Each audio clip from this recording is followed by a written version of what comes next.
Hi all, நான் உங்கள் பிரகதி. இன்றைக்கி ஒரு சின்ன மோட்டிவேஷ்னல் ஸ்டோரி பார்க்கலாமா? ஒரு குரூப்பான ஃப்ராக்ஸ் ஒரு இடத்துக்கு நடந்து போயிட்டு இருந்துச்சு. எங்கன்னா ஏதோ ஒரு இடத்துக்கு போயிட்டு இருந்துச்சு. அப்போ ஒரு பெரிய டெப்த் பிட்டில் 3 ஃப்ராக்ஸ் கீழே விழுந்துருச்சு. அதை சுற்றி மற்ற ஃப்ராக்ஸ்லாம் என்னாச்சுன்னு ஒரு கரெக்டான ஒரு பீக்கில் போய் பார்த்துருக்கு. ஒரு கியூரியாசிட்டி பீக்கோடு போய் பார்த்துருக்கு. அப்போ பார்த்தா 3 ட்ரை பண்ணிகிட்டு இருந்திருக்கு.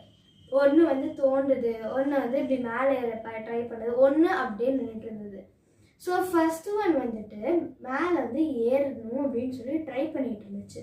இப்போ இதை சுற்றி இருக்கிறத என்ன பண்ணணும்? ஒன்று என்கரேஜ் பண்ணிக்கணும், இல்லை ஹெல்ப் பண்ணிக்கணும். அதெல்லாம் பண்ணலை. அதுக்கு பதிலாக டிஸ்என்கரேஜ்மெண்ட்டு, அதுக்கப்புறம் அன்என்கரேஜ்மெண்ட்லாம் பண்ணி உன்னால் முடியாது, எதுக்கு பண்ணுற, எப்படின்னா நீ அதான் இறந்து போப்பாரு, எதுக்கு நீ ட்ரை பண்ணுற, உன்னால் முடியாது அப்படின்னு சொல்லி அதை ரொம்ப டீமோட்டிவேட் பண்ணிச்சு.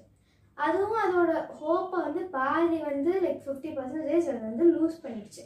இன்னும் 50லே அது ஏற ட்ரை பண்ணிச்சு.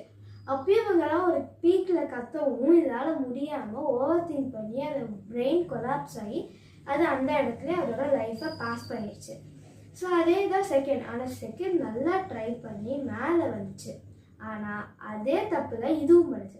அது இக்னோர் பண்ணியிருந்தா எப்பயோ மேலே அது சேவ் ஆகிருக்கலாம். ஆனால் அது என்ன நினச்சிச்சு, நாமளாலையும் பண்ண முடியாதோ, அதில் தான் ஃபஸ்ட்டு ஃப்ராக் இறந்துருச்சு, இப்போ நாமளாலையும் பண்ண முடியாதுன்னு இது 30%ஓட ஹோப்போட மேலே ஏறிச்சு.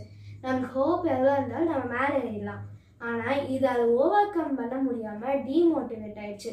எப்படின்னா நம்மளால் முடியாதுன்னு உள்ளே நினச்சி அதவே இது பண்ணி அதுவே நம்மளால் முடியாது ஒரு ஓரத்தில் அதை நினச்சி அதுவும் பாஸ் ஆகிடுச்சு.